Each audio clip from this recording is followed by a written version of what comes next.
أنت رسول الله صلى الله عليه وسلم قال اعتقها فإنها مؤمنة، فجعل دليل إيمانها علمها أن الله يعجل بالتوبة والإنابة لرب العالمين سبحانه وتعالى، وهذا من أعظم فوائد ابتلاء. Bismillah, Assalamualaikum warahmatullahi wabarakatuh. Pemirsa Fatwa TV dimanapun Anda berada, barakallahu fikum. Alhamdulillah pada kesempatan hari ini kita bisa bertemu kembali di program kesayangan kita, Fatwa Masyayikh, yang insya Allah akan senantiasa menjawab pertanyaan-pertanyaan dari Anda dan dijawab oleh para masyayikh yang berada di Jordania. Dan hari ini insya Allah kita akan bersama oleh salah satu ulama dari Jordania, salah satu syekh kita semua, Syekh Dr. Ziyad Al-Abadi hafizahullah ta'ala. Beliau juga merupakan salah satu murid dari Syekh Al-Albani rahimahullahu ta'ala. Kita langsung sapa Syekh Ziyad. Assalamualaikum Syekh. Assalamualaikum warahmatullahi wabarakatuh. Hayakumullah Syekhna, barakallahu fikum. Kif halakum? Wa iyyakum, hayakumullah. Ahlan wa sahlan wa marhaban. Barakallahu fikum. Ya. Pemirsa sekalian, kita langsung saja masuk kepada pertanyaan demi pertanyaan yang sudah masuk kepada kita semua. Ya Syekhna, barakallahu fikum. Nabda bis soal al-awwal Syekhna. Tafadhal. طيب ممكن أذكر بلغتنا أولا ثم بعد ذلك أترجم لكم شيخنا. Pertanyaan yang pertama yaitu berkaitan tentang waris. Seorang penanya mengatakan atau bertanya tentang bagaimana hukum jika warisan ini dibagi tidak sesuai dengan aturan Al-Quran. Jadi dibagi sesuai kerelaan saja. Ya Syekhna, barakallahu fikum. As-su'al yata'allaq 'anil mawarith ya Syekhna. As-sa'il yaqul ما الحكم إذا قسمنا الميراث غير ما دل عليه القرآن، يعني التراضي بينهم فقط، هل هذا يجوز أم لا؟ بارك الله فيكم.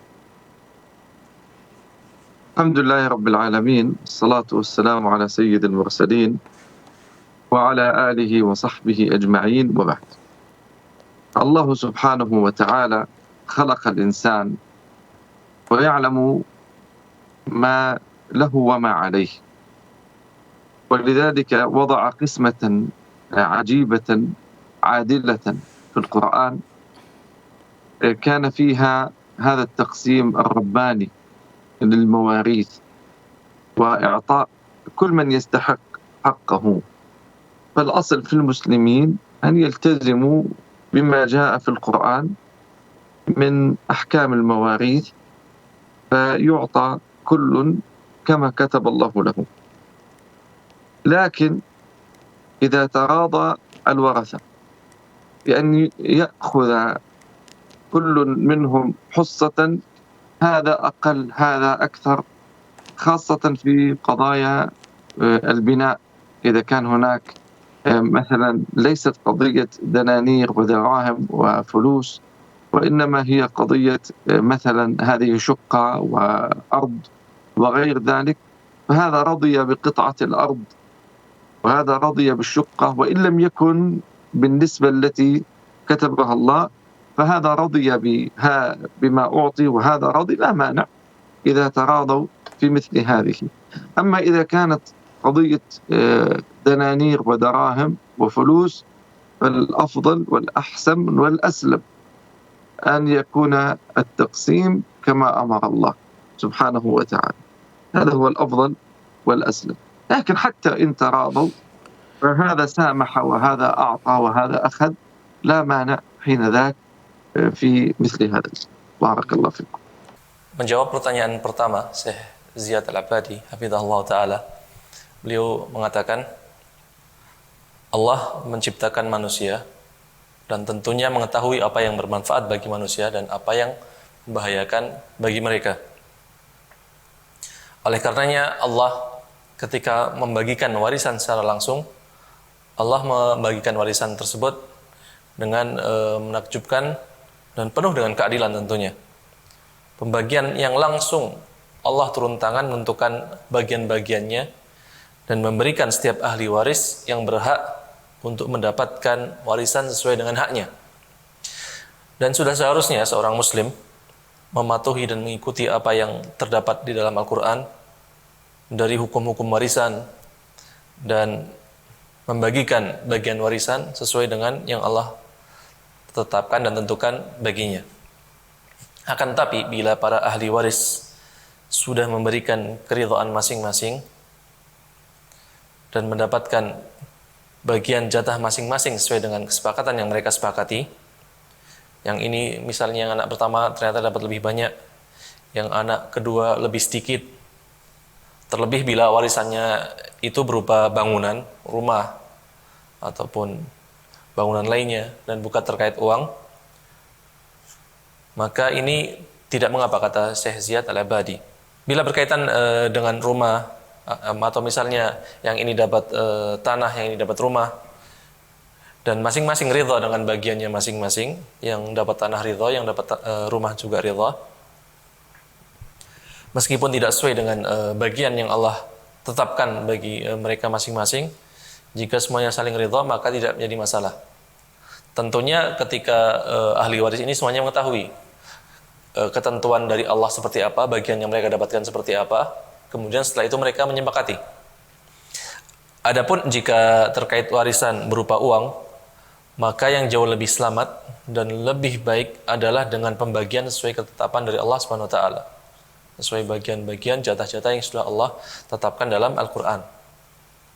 Akan tetapi bila saling ridha dan lapang dada dengan pembagian sesuai kesepakatan mereka masing-masing para ahli waris, maka tidak mengapa dengan pembagian secara sukarela tadi, pembagian secara saling ridha di antara mereka.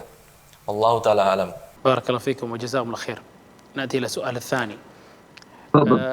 Pertanyaan yang kedua dari Aldi di Subang, Jawa Barat. Dia bertanya tentang siapakah yang disebut para ulama? Siapa yang dimaksud para ulama? Dan apa yang dimaksud dengan ulama umat, yaitu lajnah daimah.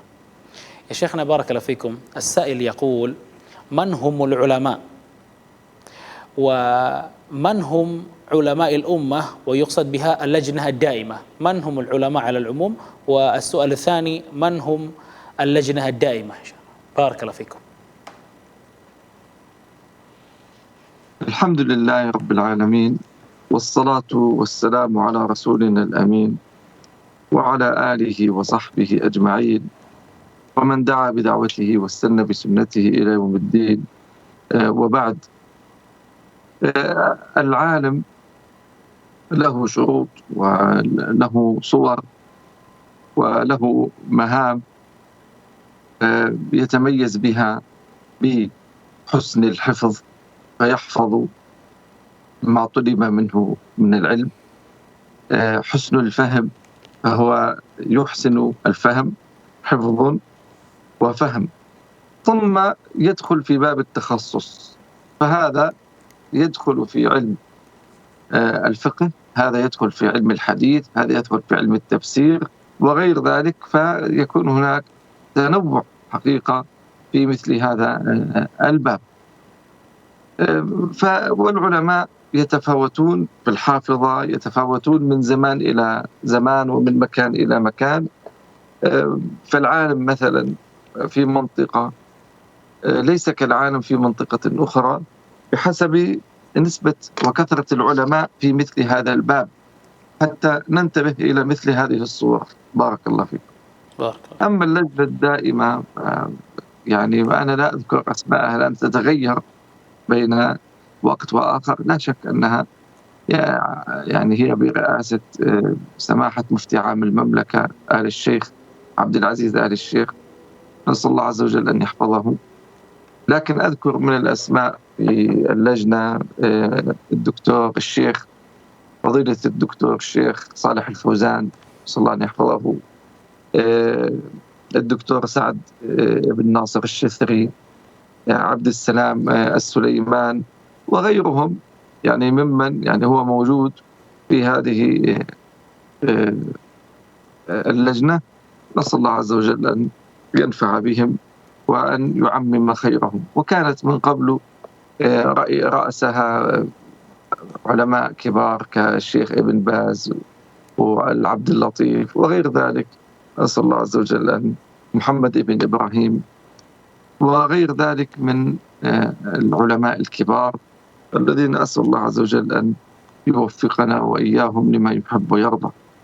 فالعالم هو الحافظ والفاهم والذي يحسن اللغة. شروط العالم حقيقة، العلماء لما وضعوا شروطا للعلم، شروط موجودة في الكتب ووضعت بالتفصيل. من ذلك مثلا كما ذكرنا من شروط العالم كما يقولون، وهو الجانب الاجتهادي. لما تسأل من هو العالم، هو الفقيه والمجتهد، يعني يسمى بعدة مسميات، يسمى باسم العالم، باسم الفقيه، باسم المجتهد، وهذه كلها يعني تنقل. من ذلك مثلا حتى ألخص الموضوع، أن يكون عالما بنصوص الكتاب والسنة، ويعني قدر الإمكان حافظا لما عندها، أن يكون عالما ومميزا بين الصحيح والضعيف منها، أن يكون عارفا بمسائل الإجماع مثلا، أن يكون عالما بلسان اللغة العربية في مثل هذا، أن يكون عالما بشروط الفقه وأصول الفقه منه القياس وغيره، أن يكون فقيها عالما بالناسخ والمنسوخ حتى يحسن الفتوى، وغير ذلك من الشروط التي ذكرها العلماء. كلها تدور حول هذه الشروط التي ذكرها أهل العلم. والله. Berikutnya Syekh Ziyad Al-Abadi hafizahullah. Beliau menjawab pertanyaan terkait apa yang dimaksud dengan ulama. Maka beliau mengatakan ulama itu memiliki banyak macam, banyak jenisnya, banyak jenis-jenis ulama, dan juga ada syarat-syarat yang harus terpenuhi agar seorang bisa dikatakan ulama. Demikian pula para ulama memiliki tugas dan peran khusus. Mereka memiliki keistimewaan dalam hafalannya, pemahamannya terhadap ilmu agama, dan biasanya masing-masing mereka memiliki spesialisasi dalam disiplin ilmu yang berbeda. Baik itu ilmu fikih, ilmu hadis, ilmu tafsir, ilmu akidah, dan sebagainya. Oleh karenanya ulama itu ada beberapa macam. Masing-masing ulama memiliki kemampuan yang berbeda-beda dalam kekuatan hafalannya, pemahamannya, dan tentunya juga berbeda dari setiap zaman atau setiap tempat satu dan lainnya. Seorang ulama yang hidup atau tinggal di daerah A misalnya, tentunya tidak seperti ulama yang tinggal di daerah B. Ini semua sesuai dengan sedikit banyaknya ulama di daerah tersebut. Dan kita harus memperhatikan dan jeli terhadap kondisi ataupun gambaran semacam ini. Adapun pertanyaan terkait lajnah daimah, maka Syekh Ziyad mengatakan, aku tidak ingat semua nama anggota lajnah daimah karena banyak terjadi perubahan dalam sunan anggotanya. Yang aku ingat seperti Mufti Am Kerajaan Saudi, Syekh Abdul Aziz Al-Syekh, semoga Allah melindunginya. Dan di antara yang aku hafal namanya adalah Syekh Saleh Fauzan Al-Fauzan, Syekh Sa'ad bin Nasir As-Tithri, kemudian Syekh Abdul Salam, Syekh Sulaiman, dan lain sebagainya. Yang para ulama ini ada di dalam lajnah daimah.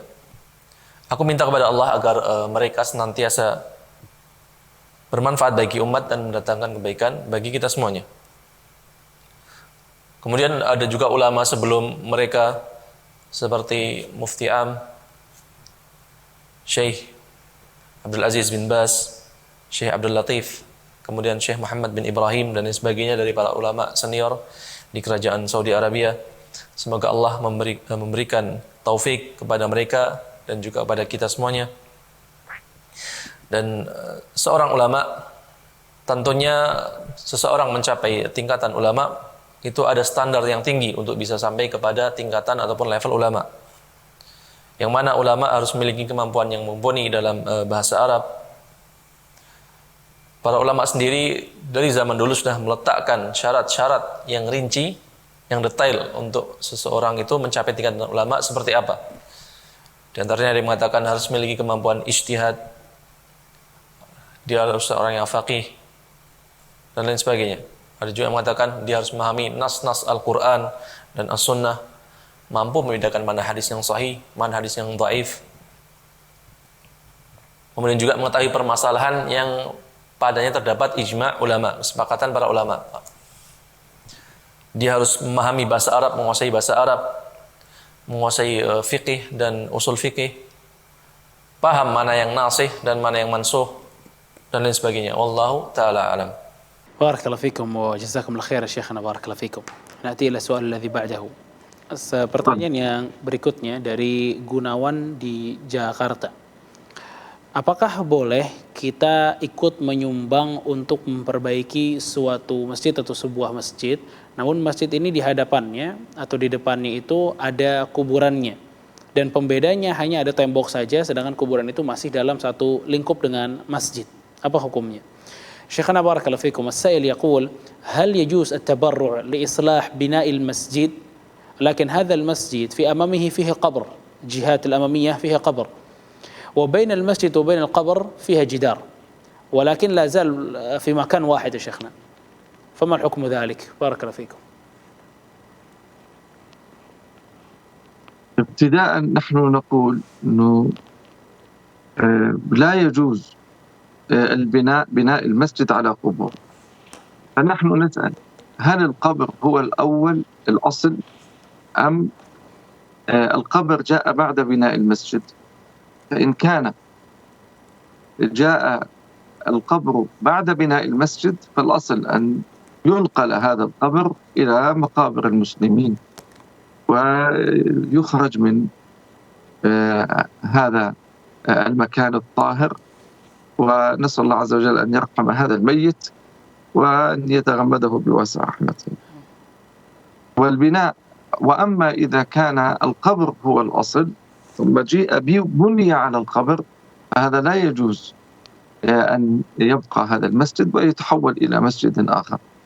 وقد جاء في ذلك أحاديث كثيرة عن النبي صلى الله عليه وسلم تبين هذا الأمر حقيقة وتذكر النصوص من كتاب الله ومن سنة رسول الله صلى الله عليه وسلم. يخشى حقيقة غدا أن تكون فيها شيء من العبادة، وينهى النبي صلى الله عليه وسلم في مثل هذا الباب. مثلا حديث علي بن أبي طالب، يقول أبو الهياج الأسدي قال لي علي بن أبي طالب رضي الله عنه ألا أبعثك على ما بعثني عليه رسول الله صلى الله عليه وسلم ألا أدع تمثالا إلا طمسته، يعني إلا أطمسه، ولا قبرا مشرفا إلا سويته، وسويته أي لا أجعله ذا منارة أو حتى أبني عليه ويكون الأمر. والحديث في صحيح مسلم. فلذلك يعني يقول عليه الصلاة والسلام كما في الصحيحين، في صحيح البخاري وصحيح مسلم، لعن الله اليهود والنصارى اتخذوا قبور أنبيائهم مساجد، يحذر ما صنعوا. فهذا الحديث في الصحيحين يحذر أن نفعل فعل أهل الكتاب في البناء على القبور واتخاذها مساجد، حتى لا يكون هذا أدعى وأحرى أن يكون غدا للعبادة وعبادة هذه القبور. فالتبرع في مثل هذه الصورة يتوقف فيه حتى ينظر. فإذا كان بالإمكان أن يكون هناك فاصل في الجدار الخارجي، يكون القبر خارج الجدار الخارجي للمسجد الأصل. أما إذا كان في ساحات المسجد وخاصة في قبلة المسجد نقول لا تتبرع في مثل هذا. والمساجد بفضل الله المساجد كثيرة، ويعني الأمر ميسور وسهل إن شاء الله في التبرع. وبلادكم بلاد خير ما شاء الله، ومساجدها كثيرة. نسأل الله أن يبارك بإندونيسيا وبلاد المسلمين يا رب العالمين. Di pertanyaan berikutnya, Syekh Ziyad Al-Ibadi hafizahullah ta'ala, beliau mengatakan, pertama kami tegaskan di awal, tidak boleh membangun masjid di atas kuburan. Dan harus kita pastikan mana yang lebih dulu ada, apakah kuburan terlebih dahulu yang sudah terdapat tanah tersebut, atau masjid terlebih dahulu yang dibangun di atas tanah tersebut. Kalau masjid dulu yang sudah ada di tanah tersebut, maka kuburan harus dipindahkan ke pemakaman kaum muslimin. dan dikeluarkan dari tempat ibadah yang suci, dari masjid tadi. Jika yang duluan ada di tempat tersebut adalah kuburan, kemudian setelahnya baru dibangun masjid, maka ini tidak boleh dan masjid harus dipindahkan, harus dihilangkan. Dan terdapat banyak hadis yang menjelaskan hakikat larangan tersebut, larangan membangun masjid di atas kuburan, karena dikhawatirkan kuburan tersebut dijadikan tempat ibadah secara khusus. Oleh karena dalam sebuah hadis dari sahabat Ali bin Abi Thalib radhiyallahu anhu, Ali pernah berkata kepada Abu Hayyaj Al-Asadi, beliau mengatakan, maukah kamu aku utus bagaimana Nabi dulu pernah mengutusku? Yaitu beliau berpesan, jangan kamu biarkan berhala ataupun gambar atau patung kecuali kamu hancurkan, kamu hilangkan. Dan bila ada kuburan yang tampak tinggi, melainkan kamu ratakan. Di antara maknanya, yaitu kuburan yang tampak tinggi adalah jangan sampai ada bangunan di atas kuburan tersebut. Hadis riwayat Muslim. Oleh karenanya dalam hadis lainnya Rasulullah berkata dalam Sahih Bukhari, Rasulullah pernah bersabda, Allah melaknat orang-orang Yahudi dan orang-orang Nasrani yang mana mereka menjadikan kuburan para nabi mereka sebagai tempat ibadah. Aku peringatkan kalian kaum muslimin terhadap perbuatan buruk mereka tersebut. Larangan ini tegas agar kita tidak menjadikan kuburan tersebut sebagai tempat ibadah, atau kuburan yang ada di dalam masjid sebagai tempat ibadah, atau misalnya mengambil keberkahan darinya. Kalau kondisinya seperti yang penanya tanyakan demikian, maka harus ditahan dulu permasalahan ini, harus diperjelas sampai terjelas masalahnya, yaitu dengan cara harus dilihat apakah ada pembatas yang memang benar-benar memisahkan antara kuburan dengan masjid, seperti tembok pemisah kuburan dengan masjid, bukan tembok pagar kuburan itu sendiri, yaitu tembok khusus yang memisahkan tanah masjid dengan tanah kuburan. Terlebih bila kuburan, apalagi bila kuburan berada di depan kiblat masjid, maka aku katakan jangan berdonasi kepada masjid tersebut untuk dijadikan dana tersebut sebagai pembangunan. Kemudian saya memberikan solusi, dan alhamdulillah masjid-masjid lainnya sangat banyak, dan ini perkara yang alhamdulillah Allah berikan kemudahan di dalamnya. Dan negara kalian Indonesia, negara yang dipenuhi dengan kebaikan dan memiliki banyak masjid tentunya. Semoga Allah memberkahi Indonesia dan negeri kaum muslimin lainnya. Barakallahu fikum. Jazakumullah khair Syekhna ala ijabatikum. Soal alladhi ba'dah. Pertanyaan yang berikutnya ini dari hamba Allah di Jawa Tengah ya. Bertanya tentang apakah membedakan tempat untuk undangan pernikahan yang ikhwan ada di sebelah sini, yang akhwat ada di sebelah situ, yang dibedakan, apakah ini perbuatan yang diperintahkan? Karena pada saat saya ingin melakukannya, banyak orang-orang mengatakan saya ini berlebihan di dalam agama. Maka apa penjelasannya? Ya Syekhna barakallahu fikum. As-sa'il yaqul huna, hal tafriq bain al-qa'at al-ikhwan wa qa'at al-akhwat 'inda al-walimah al-'ursh ya Syekhna? Hal hadha amrun lazim أم لا؟ لأن بعض الناس يقول أنني وقعت في الغلو بسبب ذلك. بارك الله فيكم. هذا سؤال غريب حقيقة.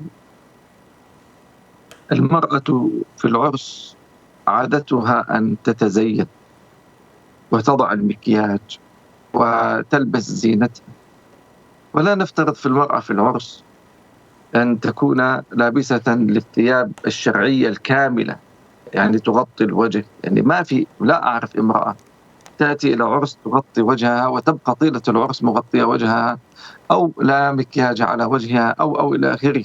يعني كيف نفترض؟ ولذلك النساء، عادة النساء في العرس يغنين، يعني يستخدمون الطبل، الدف عفوا، وغير ذلك. فكيف سنجمع بين النساء بهذه الصورة مع رجال يفرحون؟ ولذلك الأسلم والأتقى والأحسن، ولا أقول هذا التطرف أبدا، خاصة في العرس. كيف ستأخذ المرأة راحتها في احتفالها بالعروس وبينها رجال. كيف ستفرح المرأة بالعروس وهناك رجال؟ لا يعقل هذا. وبالتالي الأسلم حتى ثم العروس كيف تظهر بزينتها وبلباسها المعهود المعروف في العرس أمام الرجال. هذا بلاء، أن يكون اختلاط في العرس هذا بلاء ومصيبة حلت على المسلمين. ولا أقول أن الذي يجعل هناك صالة للرجال وصالة للنساء أن هذا تعصب وأن هذا تطرف، أبدا، بل هذا الأسلم للقلوب والأحسن للأنفس. وكلما ابتعدت الرجال عن النساء كلما كان ذلك أسلم لهم، لا سيما في العرس الذي يكون فيه الفرح. فكيف سيفرح الرجال وكيف ستفرح النساء إذا كان هناك اختلاط وكل معا؟ سيكون هناك تبذل، ولذلك سيكون هناك تساهل ولا حول ولا قوة إلا بالله. وأنا أستغرب الحقيقة أن يوصف من يجعل هناك صالة للرجال وصالة للنساء أن هذا من التشدد ومن التعصب. أبدا أبدا، بل هذا هو الأسلم للقلب والأسلم للبصر والأسلم للنفس. كيف سأغض البصر وأنا بيني نساء يلبسن أجمل الثياب وأحسن الثياب ويتزين، يعني ووضع المرأة في العرس أن تكون كذلك. هذا الذي عندي والله أعلم وجزاكم الله. Pada pertanyaan berikutnya, Syekh Ziyad Al-Abadi, hafizahullah ta'ala, beliau mengatakan, ini pertanyaan yang menakjubkan dan juga pertanyaan yang aneh. Karena wanita ketika menikah biasanya didandani dan menggunakan pakaian khusus, pakaian nikah yang istilahnya istimewa, dan perhiasan. Dan tidak ada keharusan ketika seorang mempelai wanita menikah, dia harus misalnya menutup wajahnya dengan cadar, menutup wajahnya dengan cadar, atau misalnya diharamkan untuk dandan. Karena memang kebiasaan pesta nikah untuk mempelai wanita biasanya ada yang menyandungkan nasyid, memperdengarkan nasyid, dan juga diiringi dengan iringan suara rebana. Lantas mana mungkin kita sebagai seorang muslim mengumpulkan semua tamu undangan laki-laki dalam satu ruangan dengan tamu undangan perempuan? Sementara kita mengetahui penampilan mempelai wanita perempuan demikian, didandani dengan sedemikian rupa dan dalam kondisi juga campur baur dengan para muslimah lainnya. Oleh karenanya yang lebih selamat, kata Syekh Ziyad, dan lebih dekat kepada ketakwaan, dan aku tidak bilang ini yaitu pemisahan laki-laki dan perempuan di ruangan yang berbeda ketika pesta pernikahan atau walimah, adalah hal yang ekstrim atau radikal atau fanatik. Karena ini memang harus dipisah. Mana mungkin mempelai wanita yang beriman, dia merasa tenang di pesta pernikahannya sementara di hadapannya banyak tamu undangan laki-laki. Bagaimana mungkin jika dia beriman dia akan bahagia dan di depannya banyak laki-laki asing? Bagaimana mungkin dia dengan baju nikah yang sedemikian rupa dan perhiasan yang menghiasi badannya terlihat di hadapan laki-laki asing? Ini adalah bencana, kata Syekh Ziyad Al-Abadi. Ini adalah bencana ketika terjadi campur baur antara laki-laki dengan perempuan di pesta pernikahan. Ini musibah bagi kaum muslimin. Dan tidaklah benar bahwa pemisahan ruangan antara keduanya adalah bentuk fanatisme ataupun sikap ekstrim dalam beragama. Justru ini yang benar, justru ini yang paling selamat bagi hati. Semakin jauh laki-laki asing dari wanita, maka ini semakin selamat bagi keduanya. Terlebih di pesta pernikahan yang dalamnya ada kegembiraan, maka bagaimana mungkin akan gembira, akan bahagia para tamu undangan laki-laki dan perempuan jika di dalamnya ada campur baur. Dan aku kaget dan heran jika ada yang mengatakan memisahkan ruangan tamu laki-laki dan perempuan di pesta pernikahan, atau dikatakan disebut sebagai orang yang fanatik atau ekstrim. Selamanya ini adalah sikap yang tepat. Memisahkan tamu dengan laki-laki dan perempuan adalah sikap yang tepat.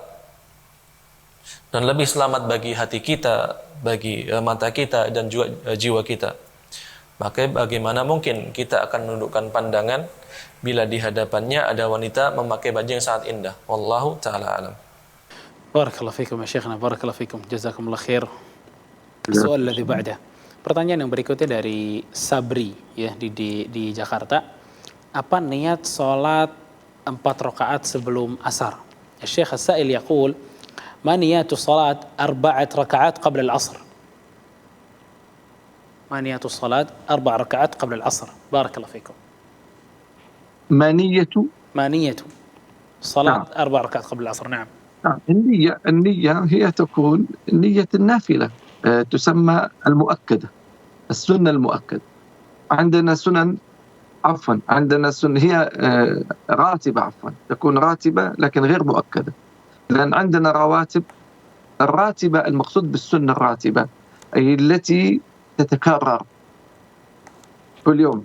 عندي الفجر فيها ركعتان قبل الفجر، عندي 2 أو 4 قبل الظهر، 2 أو 4 بعد الظهر، وعندنا ركعتان بعد المغرب وركعتان بعد العشاء. هذه تسمى الرواتب المؤكدة، تسمى راتبة مؤكدة. عندنا قبل العصر 4 ركعات تسمى راتبة غير مؤكدة. معنى غير مؤكدة أي أن النبي صلى الله عليه وسلم كان يفعلها وكان يتركها، والغالب أنه يتركها لكن يصليها، فيدخل بنية الراتبة، النافلة المطلقة أو النافلة المقيدة. أيضا النافلة تنقسم إلى نافلة مطلقة ونافلة مقيدة. قيام الليل نافلة مقيدة، صلاة الضحى نافلة مقيدة، يعني لها عدد ولها رقم بالصورة. عندنا الصلاة في أي وقت غير كراهة تسمى نافلة مطلقة. فأنا مثلا أحببت أن أصلي بين الظهر والعصر وقمت أصلي، هذه تسمى نافلة مطلقة، يعني أصلي ما أشاء وأنويها النافلة. هذه النية في مثل هذه الصورة والله أعلم. Selanjutnya Syekh Ziyad Al-Abadi memberikan fatwanya. Beliau mengatakan, bagi orang yang ingin sholat demikian, maka dia meniatkan sholat sunnah nafilah, yaitu sholat sunnah ghairu muakkadah. Kemudian beliau nanti menjelaskan, di Islam ada yang namanya sholat sunnah rawatib, yang di sini hukumnya sunnah muakkadah. Seperti misalnya sholat 2 rakaat sebelum subuh, dan sholat 2 atau 4 rakaat sebelum zuhur, 2 atau 4 rakaat sebelum setelah zuhur, dan demikian juga dengan 2 rakaat setelah maghrib dan juga 2 rakaat setelah isya. Ini semua disebut sholat sunnah rawatib muakkadah. Sholat sunnah yang mengiringi sholat wajib 5 waktu, dan sholat sunnah ini hukumnya sangat ditekankan.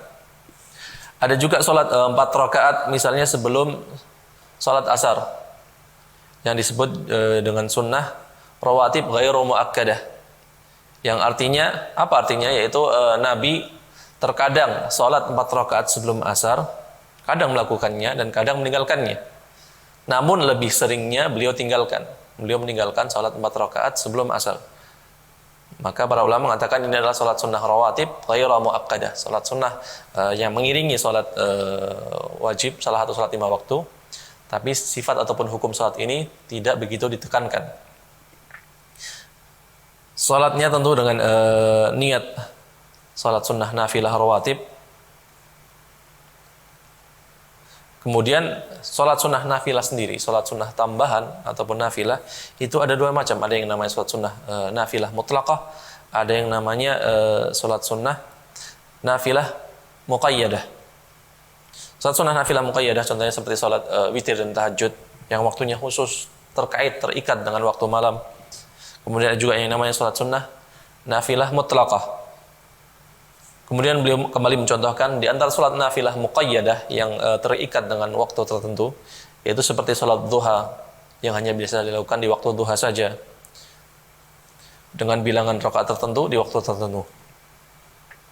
Adapun salat sunnah nafilah mutlaqah adalah salat yang tidak terikat dengan waktu dan tentunya dilakukan di luar waktu terlarang untuk salat. Seperti misalnya ketika matahari sedang terbenam atau matahari baru terbit. Inilah waktu yang terlarang. Misalnya seseorang yang ingin sholat sunnah antara waktu duhur dengan asar. Selesai dia sholat duhur, selesai sholat sunnah rawatib duhur, kemudian mungkin di jam 1 atau jam 2, tiba-tiba orang ini ingin sholat. Maka dia sholat sunnah mutlaqah, yang artinya sholat sunnah yang bebas, tidak ada keterikatan dengan waktu. Berbeda halnya dengan witir ataupun dengan tahajud dan juga dengan duha. Maka adalah namanya sholat sunnah nafilah mutlaqah.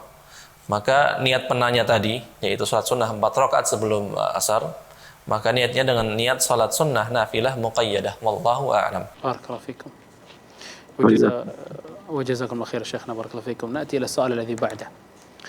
Pertanyaan yang berikutnya dari Arif di Jakarta.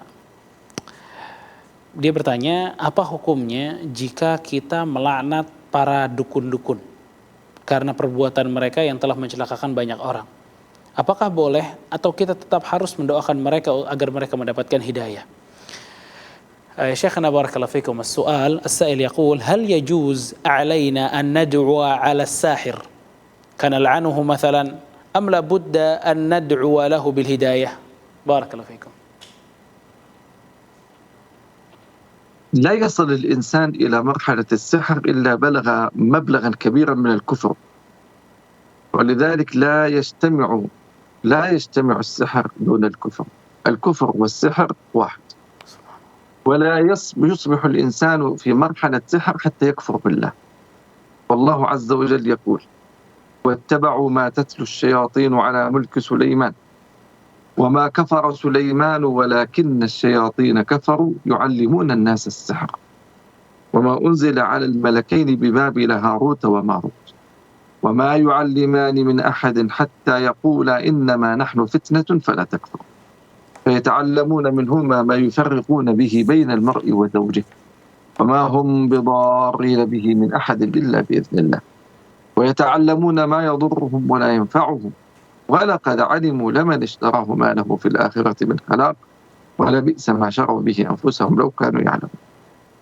والله عز وجل حذرنا من السحر ومن السحرة، وهذا الساحر ندعو له بالهداية أن يصده ويرده إلى الحق وإلى الصواب، ولا مانع أن نلعنه إذا كان قد آذى أحدا من أقاربنا أو من أحبابنا أو آذانا أنفسنا، فندعو عليه باللعنة لأنه كافر ليس بمسلم أصلا، خرج من ملة، بل هو مرتد شد من الكافر. ولذلك بمثل هذا وهو قد ابتليت الأمة به فلا مانع بمثل هذا. ونجمع بين أن بالدعاء كالآتي: نقول اللهم اهده وإن لم تهده فعليك به، اللهم اهده فإن لم تهده فعليك به يا رب العالمين. هذا هو. فنجمع بين الدعاء له بشرط أن يهديه أو أن يكفينا شره ويبعد عنا ضرره وخطره. والله أعلم. Kemudian menjawab pertanyaan berikutnya, Syekh Ziyad Al-Abadi hafizahullah ta'ala wa ra'ah. Seseorang tidak mencapai tingkatan dukun ataupun penyihir melainkan setelah dia sampai pada tingkat kekafiran yang parah. Sihir dan kekafiran atau sihir dan kekufuran adalah dua hal yang saling berkaitan erat dan tidak mungkin dipisahkan. Seorang yang namanya dukun atau penyihir, tidak mungkin dia bisa menjadi dukun atau penyihir atau mencapai level penyihir dan dukun melainkan dia telah kafir kepada Allah Subhanahu wa taala. Sebagaimana firman Allah dalam Al-Qur'an, Allah berfirman, dan mereka mengikuti apa yang dibacakan oleh para setan di masa kekuasaan atau kerajaan Nabi Sulaiman, dan mereka mengatakan bahwa Sulaiman itulah yang mengerjakan sihir. Padahal Nabi Sulaiman tidak kafir, tidak mengerjakan sihir. Hanya setan-setanlah yang kafir, yang menjalankan sihir. Mereka mengajarkan sihir kepada manusia, dan apa yang diturunkan kepada dua orang malaikat di negeri Babil, yaitu malaikat Harut dan Marut. Sedangkan keduanya tidak mengajarkan sesuatu kepada seorang pun sebelum mengatakan sesungguhnya kami hanya cobaan. Kami hanya cobaan bagimu, sebab itu janganlah kamu kafir. Maka ternyata mereka malah mempelajari dari kedua malaikat itu apa yang dengan sihir itu mereka dapat menceraikan antara seorang suami dengan istrinya. Dan mereka itu ahli sihir tidak memberikan mudarat dengan sihirnya kepada seorang pun, kecuali dengan seizin Allah. Dan mereka mempelajari sesuatu yang tidak memberi mudarat kepadanya dan tidak memberi manfaat. Sesungguhnya mereka telah meyakini bahwa barang siapa yang menukarnya itu kitab Allah dengan sihir itu, tiadalah baginya keuntungan di akhirat, dan amat jahatlah perbuatan mereka. Mereka menjual dirinya dengan sihir kalau mereka mengetahui itu adalah hal yang salah. Allah meringatkan kita dari sihir dan para penyihir, demikian juga dari dukun. Dan penyihir dukun tersebut kita perlu doakan agar kembali mendapatkan hidayah dan kembali kepada jalan kebenaran. Namun tidak mengapa juga kita melaknat mereka jika dia telah menyakiti kita, menyakiti kerabat kita, orang-orang yang kita cintai. Kita laknat dia karena memang sebenarnya dia bukan seorang muslim. Bahkan dia murtad, yang mana murtad itu lebih parah daripada seorang yang kafir. Karena bencana sihir sendiri telah menimpa umat ini saat ini. Namun lebih bagus lagi bila kita bisa menggabungkan dua doa. Kemudian saya memberikan contoh doanya. Ya Allah, berilah dia hidayah, berilah penyihir atau dukun tadi hidayah. Dan bila engkau tidak menghendaki baginya hidayah, maka hukumlah dia dan juga tahanlah gangguan sihirnya. Jika dia memang tidak mendapatkan hidayah dari Allah, maka kita bisa berdoa agar kita dilindungi dan tidak diganggu dari sihirnya. Barakallahu fikum. Jazakumullah khair Syekhna, jazakumullah khair. Soal الذي بعده. Pertanyaan yang berikutnya dari Nani di Jawa Barat. Pertanyaannya cukup unik pertanyaannya. Apa hukum menjual rambut mungkin ke beberapa salon untuk dijadikan wig atau rambut palsu? Syekhana as-sa'ilah taqul mal hukmul bai'u الشعر شيخنا إلى بعض المحلات الصالونات مثلا ليجعلها الشعر إلى بعض المحلات الصالونات مثلا ليجعلها شعر مستعار. بارك الله فيكم. يعني الشيء يأخذ حكم الشعر المستعار، هذا حرام ولا يجوز استخدامه، وبالتالي يعني احنا نسميه في بلادنا بالباروكة. الباروكة يعني التي يكون إنسان أصلع لا شعر عنده أو عنده شعر يريد أن يغيره، فلا يجوز حقيقة أن يلبسه. وبالتالي هل يجوز لي أن أعطي أو أن أبيع لفعل لا يجوز؟ نحن نقول نخشى من ذلك الإثم، والله سبحانه يقول وتعاونوا على البر والتقوى ولا تعاونوا على الإثم والعدوان. وقد جاء في الحديث الصحيح عن النبي صلى الله عليه وسلم كما في الصحيحين لعن الله الواصل والمستوصل. الواصل أي الواصل الذي يصل شعره بشعر مستعار، يصل هذا الواصل والمستوصل. فلا يجوز أن يستخدم هذا الشعر، فمن باب أولى لا يجوز أن أبيع لمن يبيع هذا الشعر أو يؤجره بمثل هذا. هذا الذي عندنا في هذا والله. بارك الله فيكم جزاكم الله خير شيخنا. السؤال الذي بعده. طبعا هنا يستثنى حتى ننبه، يستثنى من ذلك صور. بعض العلماء نقول الرجل لا يجوز له بحال، أما المرأة فقد يجوز لها أن تلبس شعرا مستعارا إذا كانت قد وقع شعرها. يعني طبيعة المرأة إذا شعر مصيبة. فأحيانا بعض النساء قد يصيب في شعرها داء، فنقول للمرأة في مثل هذا الباب يجوز لها من باب العلاج ومن باب الدواء أن تلمس هذا الشعر، لأنها تزيل شيء. طبيعة المرأة يعني يختلف الرجل قد نراه أصلعا عاد، لكن لا نستطيع أن نرى المرأة صلعاء. فيجوز لها إذا كان أصيبت في شعرها أن تلبس الباروكة، لكن للأسف نحن نقول الغالب في البيوع، الغالب في استخدام الشعر هو للرجال، وإذا كان للرجال فليأخذ حكم الغالب في مثل هذه الصورة فلا يجوز. والله. Menjawab pertanyaan selanjutnya, Syekh Ziyad Al-Abadi hafizahullah taala, beliau mengatakan penggunaan rambut palsu hukumnya haram. Lantas apakah boleh seorang menjual potongan rambut untuk kemudian digunakan sebagai rambut palsu?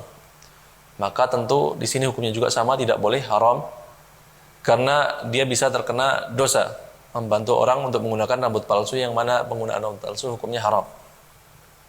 Dan Allah telah berfirman, tolong menolonglah kalian dalam kebajikan dan takwa, kebaikan dan takwa, dan jangan tolong menolong dalam perbuatan dosa dan juga permusuhan. Bahkan dalam sebuah hadis Rasulullah menyebutkan Allah melaknat orang yang menyambung rambutnya dengan rambut palsu. Tidak boleh bagi seorang menggunakan rambut palsu, apalagi bila ada orang lain yang menjual rambutnya, potongan rambutnya, atau menyewakannya kepada orang yang akan menggunakannya sebagai rambut palsu. Dalam permasalahan ini ada pengecualian, yaitu dikecualikan dalam masalah tersebut satu kondisi, yaitu ketika seorang wanita dibolehkan menggunakan rambut palsu. Apa syaratnya? Jika wanita tersebut rambutnya rontok atau bahkan botak, rambutnya hilang, gundul. Karena saya mengatakan, karena wanita tanpa rambut adalah musibah. Nah, sebuah aib yang luar biasa. Sebagian wanita ada yang misalnya terkena penyakit yang menjadikan kepalanya botak, atau dia harus menjalani operasi yang mengharuskan kepalanya dibotak. Maka dalam kondisi ini boleh baginya menggunakan rambut palsu. Ketika kita melihat laki-laki botak, maka itu adalah hal yang wajar dan lumrah. Namun tidak sama halnya dengan wanita. Bagi wanita, atau kita melihat wanita gundul, itu adalah sebuah aib yang luar biasa. Maka dibolehkan bagi wanita ini untuk menggunakan rambut palsu. Namun amat disayangkan, pada prakteknya kita lihat di luar, penjualan rambut palsu dan penggunaannya pada umumnya yang menggunakan rambut palsu adalah para laki-laki.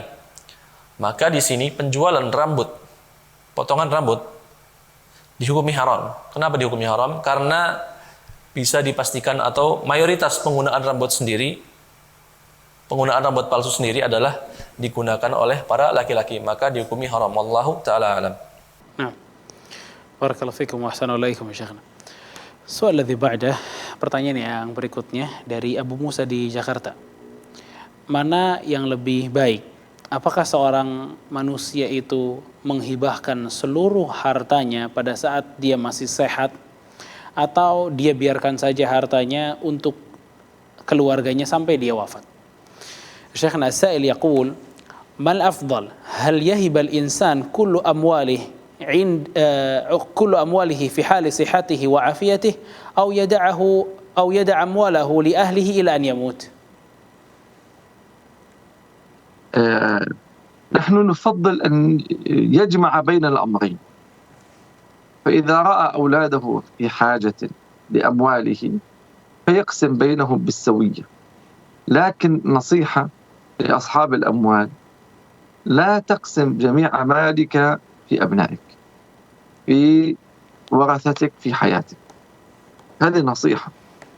لكن أعطهم ما يعيشهم، أعطهم ما يعينهم ويعيشهم حياة سليمة سوية.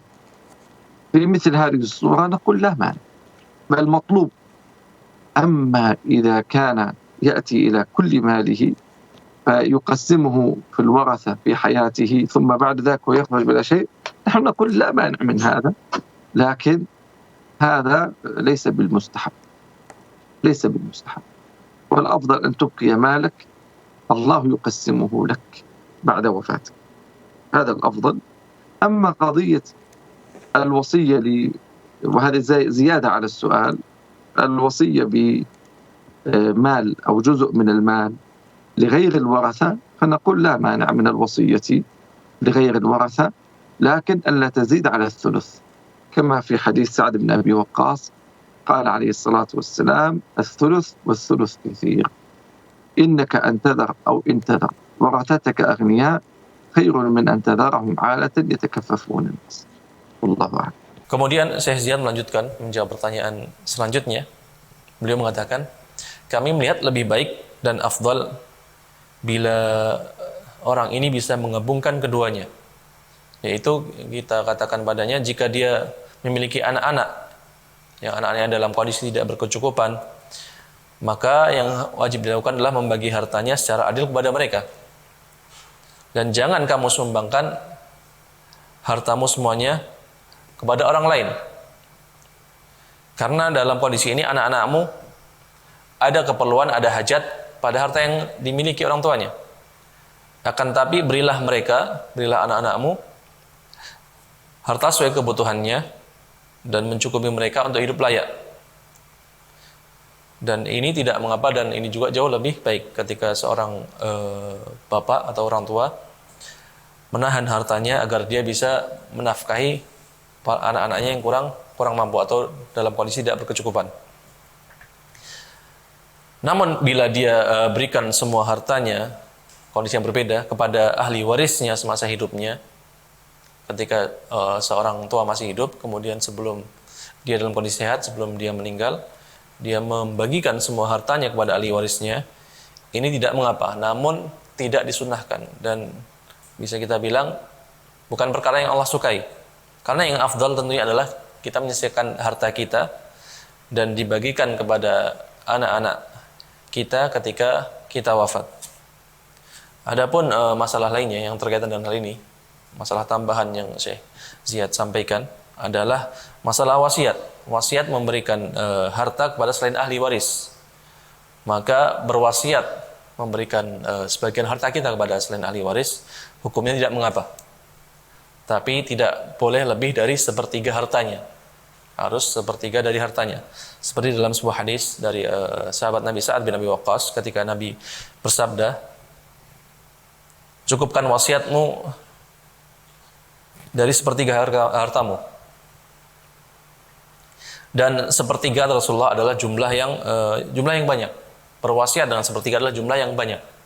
Kalau bisa kurang dari sepertiga. Karena bila kamu tinggalkan, Rasulullah melanjutkan, karena bila kamu tinggalkan ahli warismu, keturunanmu dalam keadaan berkecukupan, itu jauh lebih baik daripada mereka misalnya terlantar, menjadi fakir miskin, bahkan sampai meminta-minta kepada manusia lainnya. Wallahu ta'ala alam. Masya Allah. Ahsanallahu ilaikum ya Syekhna, barakallahu fikum. Soal الذي بعده, dari pertanyaan berikutnya dari Marlina di Jakarta. Suami saya adalah seorang programmer. Apakah halal upah menerima orderan pembuatan aplikasi kantor dari lembaga ribawi? Syekhana as-sa'ilah taqul, zawji mubarmaj lakin ya'mal lil bank ribawi. Hal hadha yajuz am la? زوجي مبرمج ولا مبرمج؟ مبرمج يا شيخنا. مبرمج هذا شيء آخر، يعني هي تحكمه. أما مبرمج فيعمل في البرامج. نحن نقول العملية الربوية من أخطر ما يكون على العالم، لا أقول على المسلمين. ودخول الربا إلى عالم المال هو يمحق البركة ويذهب الخير ويذهب الرحمة.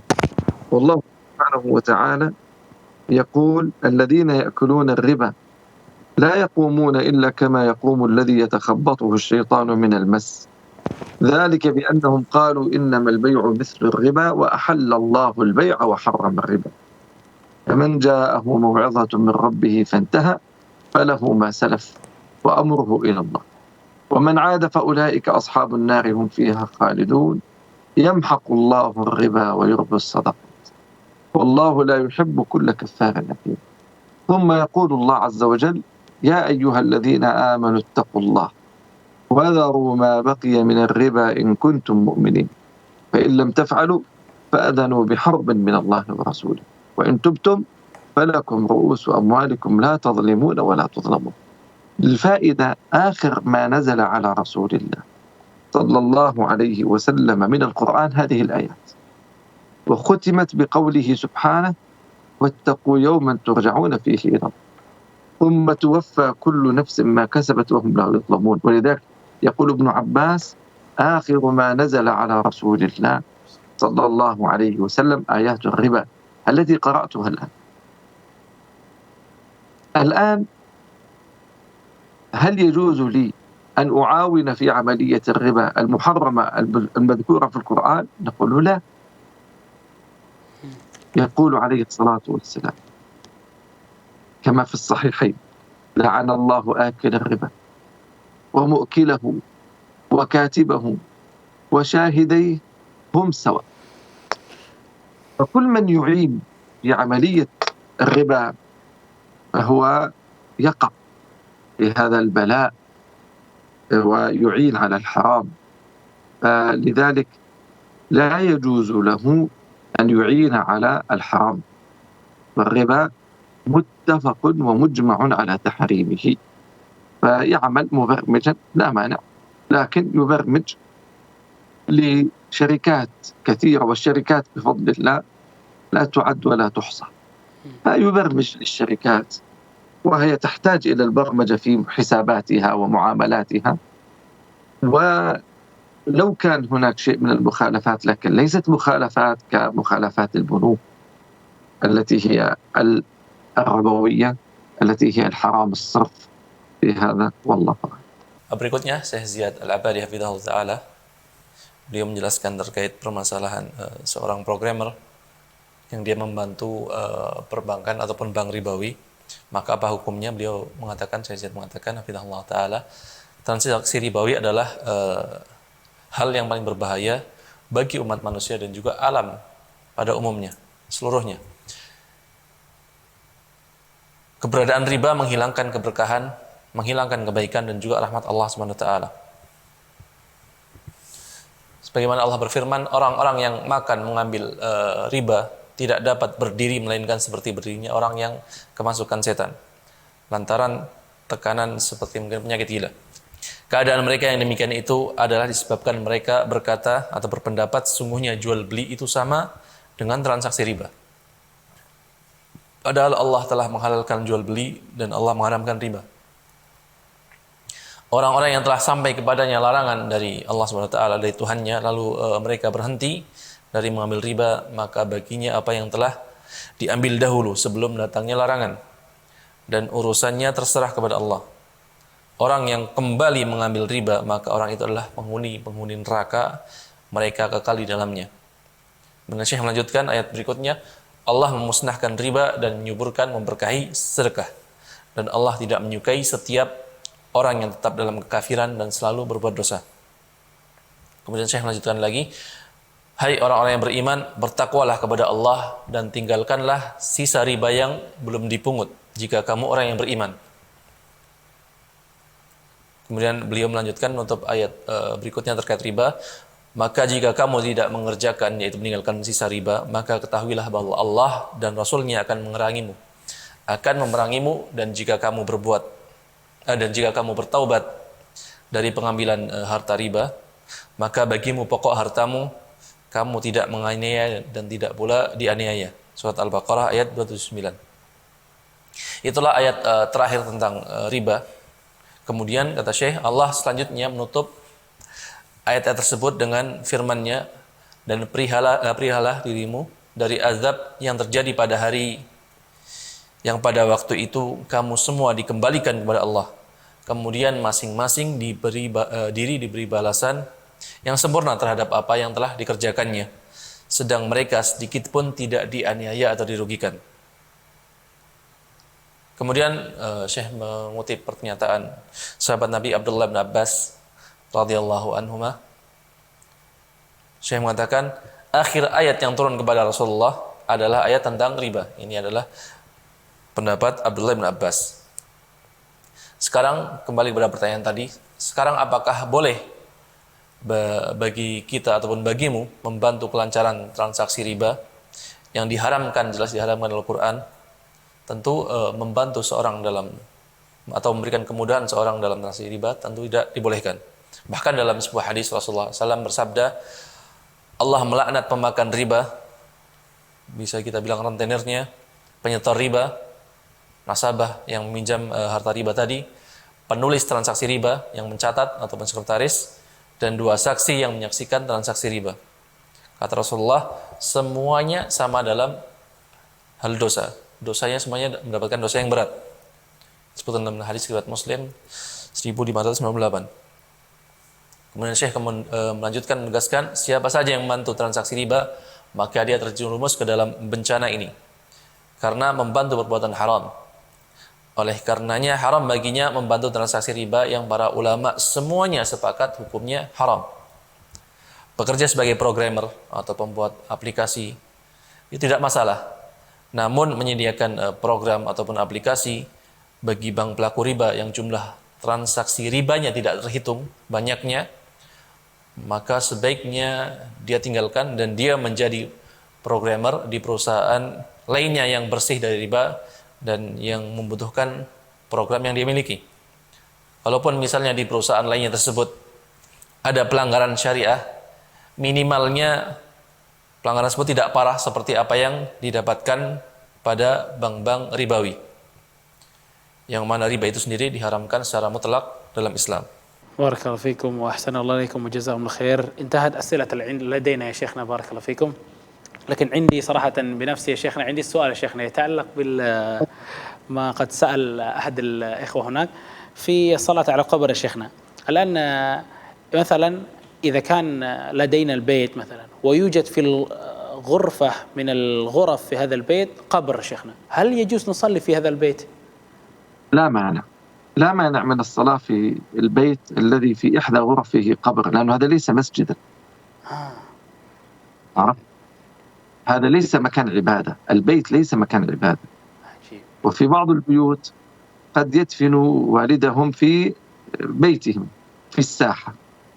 نقول هذا لا مانع أن تصلي في غرفة منعزلة منفصلة، فالبيت يختلف. نحن نتكلم عن مكان عبادة يتخذ فيه، يعلن فيه للصلاة ويكبر فيه.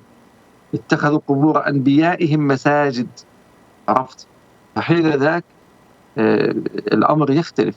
وإن كنا نقول الأفضل والأسلم أن يدفن الإنسان في مكان بعيد عن البيوت، بعيد عن، لكن إن وجد، وهذا قليل، القبر في بيت من البيوت أو في شقة أو في غرفة، لا مانع أن تصلي في الغرفة الأخرى إذا كان صلاة نافلة أو ليست صلاة جماعة، يعني بمعنى تقام فيه الجماعة دائما يصبح مسجدا أو مصلى. فالمهم ألا يكون مصلى أو مسجدا، سواء كان جامعا أو غير جامع. واضح؟ واضح شيخ. ففي مثل هذه الحالة لا مانع، والله أعلم، لأن الأمر كما ذكرنا يختلف عن المسجد. المسجد عبادة، الناس تتقرب فيه للعبادة وتتقرب فيه للصلاة وغير ذلك، فالأمر يختلف والله أعلم فيها. Kemudian Syekh melanjutkan, beliau menjawab pertanyaan dari moderator Ustadz Muhammad Syar'i yang menanyakan kepada Syekh bagaimana hukum salat di dalam rumah yang di rumah tersebut ada kuburan, baik itu di dalamnya atau di halaman rumahnya. Maka Syekh mengatakan tidak mengapa salat di rumah yang terdapat misalnya di halaman rumahnya kuburan, atau misal sama halnya bila kuburan tersebut terdapat dalam sebuah ruangan yang terpisah dari rumah tersebut. Tapi adapun tadi pertanyaan penanya yang pertama yang menanyakan terkait sholat di masjid, itu tuh berbeda. Sholat di masjid dengan sholat di rumah berbeda kasusnya. Karena di masjid kita ketahui itu adalah rumah ibadah yang padanya disuruh untuk sholat berjamaah 5 waktu.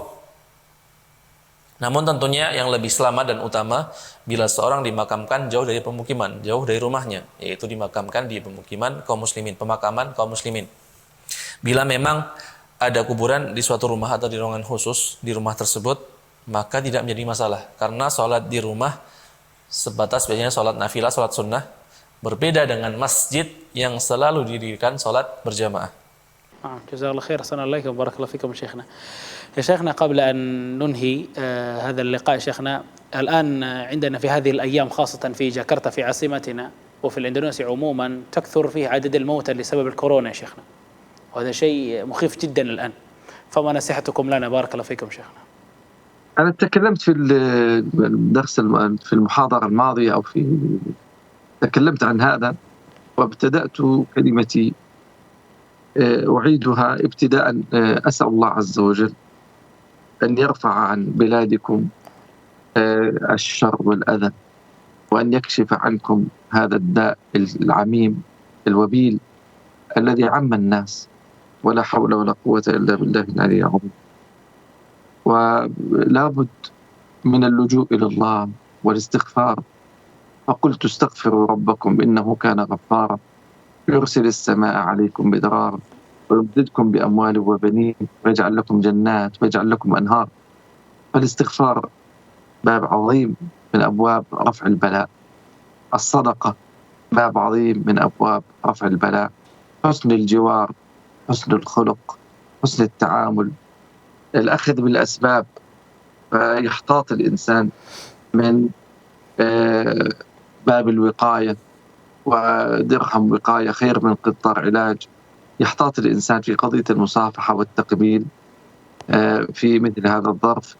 يحرص على التباعد ما استطاع إلى ذلك سبيلا. يبذل جهده أن يقي نفسه وإخوانه من الأذى. وتكلمت عن هذا في المرة الماضية، أنه ربما يكون سببا في نقل هذه العدوى لأحب الناس إليه، فينقلها إلى والده ووالدته، ويكون سببا في وفاتهما، لأنه هو صحته قوية ويحتمل هذا الداء، لكن قد تكون والدته عندها ضغط أو سكري أو عندها أمراض داخلية وعندها كلى وعندها، فأول ما يصيبها هذا الداء لا تحتمل وتموت. فاحذر أخي الكريم، أختي الكريمة، أن تكونوا سببا في وفاة أعزاء عليكم. وهذا من البلاء الذي أسأل الله عز وجل أن يكشفه عن بلاد المسلمين. فاحرصوا على حقيقة الوقاية. ويعني نحن نقول الأصل أن نأخذ بوصايا أهل التخصص من الأطباء، فننظر ماذا يقول الأطباء، ماذا يأمرون. يقولون افعل كذا افعل كذا، ضمن المعقول نقول نعم نفعل، يعني اجتنبوا كذا، اجتنبوا هذا، افعلوا هذا. الأصل أن نفعل وألا نستهين بهذا البلاء. وقد أصبنا في أحباء لنا وأعزاء وفقدناهم، نسأل الله أن يرحمهم. وأصيب من أصيب وابتلي من ابتلي، فنسأل الله أن يشفيهم. حين ذاك نأخذ بالواجب في مثل هذا الباب، فنستغفر الله ونرجع المظالم ونتقي الله عز وجل. وكما قال الله عز وجل: ولو أن أهل القرى آمنوا واتقوا لفتحنا عليهم بركات من السماء والأرض ولكن كذبوا فأخذناهم بما كانوا يكسبون. كثرة الكذب، الغش في التجارة، الظلم، هذه كلها من أسباب نزول البلاء. فنسأل الله عز وجل أن يجنبنا الفتن ما ظهر منها وما بطن.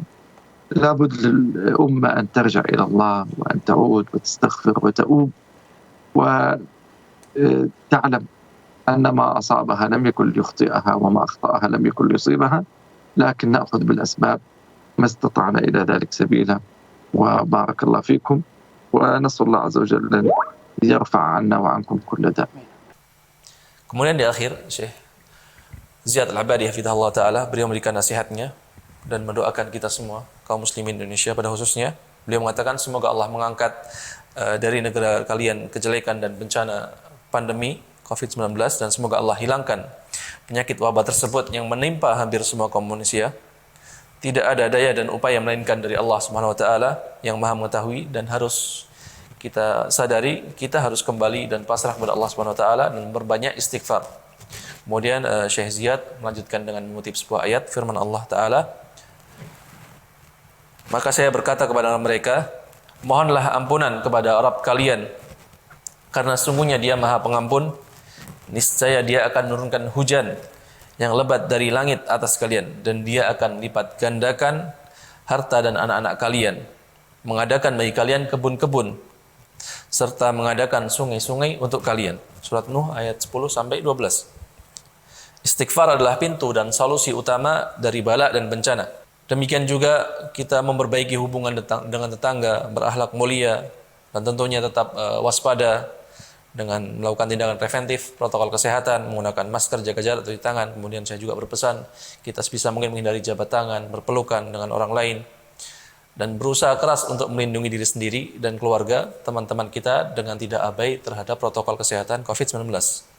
Bisa jadi kita dapatkan ada anak muda yang tertular virus, tapi badannya kuat, dan dia istilahnya sanggup melawan virus tadi, tidak bergejala. Namun ternyata ironisnya dia menularkan orang tuanya, dan dia menjadi sebab kematian orang tuanya, karena mungkin orang tuanya punya penyakit komorbid, darah tinggi, sakit diabetes ataupun jantung, paru-paru dan sebagainya. Maka Syekh berpesan, maka saudara dan saudariku, waspadalah kita semuanya, dan jangan sampai kita menjadi penyebab kematian orang yang kita sayangi, orang yang kita cintai. Ini adalah bencana yang semoga Allah hilangkan dari negara kaum muslimin, dan bersungguh-sungguhlah kalian untuk tertib protokol kesehatan, dan kita harus taati anjuran para dokter, para ahli medis, tenaga medis, yang ini memang menjadi spesialisasi mereka. Kita dengarkan arahan mereka, anjuran mereka, dan kita lakukan, terlebih bila memang yang dianjurkan sesuai dengan nalar sehat yang kita miliki. Misalnya kita diminta untuk menggunakan masker, menjauhi kerumunan dan sebagainya. Kemudian Syekh mengatakan, dan kami pun, saya sendiri kata Syekh, sudah kehilangan orang-orang yang kami cintai. Semoga Allah merahmati mereka semuanya. Kemudian Syekh mengatakan berikutnya menutup pesan beliau atau nasihat beliau, beristighfarlah dan bertakwalah kepada Allah. Banyaknya dusta di tengah kita, kecurangan dalam jual beli, kezaliman. Ini semua sebab adanya bala dan bencana ataupun musibah yang menimpa kita sekarang ini. Umat ini harus kembali kepada Allah Subhanahu wa taala, berbanyak istighfar, bertaubat terus kepada Allah Subhanahu wa taala, dan meyakini apa yang menimpa kita ini memang sudah Allah takdirkan. Namun kita tetap harus berusaha keras melindungi diri kita dengan protokol kesehatan dari wabah ini. Semoga Allah mengangkat wabah dan bencana ini dari kita semuanya. Wallahu taala alam. Barakallahu fikum, jazakallahu khair ya Syekhna wa ahsanallahu ilaikum. Nasallahu taala an yu'afina jami'an insyaallah. Barakallahu fikum. Pemirsa sekalian, dengan berakhirnya nasihat dari Syekh tadi berkaitan tentang apa yang sekarang terjadi, wabah yang sangat luar biasa ini, maka berakhir pula pertemuan kita pada kesempatan hari ini. Semoga Allah Subhanahu wa taala senantiasa memberikan kita kesehatan, memberikan kita kenikmatan iman, memberikan kepada kita kenikmatan Islam. Semoga kita bisa bertemu lagi di pertemuan-pertemuan berikutnya. Barakallahu fikum. Wassallallahu ala nabiyina Muhammad wa ala alihi wa sahbihi ajma'in. Assalamualaikum warahmatullahi wabarakatuh. Waalaikumsalam warahmatullahi wabarakatuh. قال أنت رسول الله صلى الله عليه وسلم، قال اعتقها فإنها من. فجعل دليل أيمانها علمها أن الله يعجل بالتوبة والإنابة لرب العالمين سبحانه وتعالى، وهذا من أعظم فوائد ابتلاء.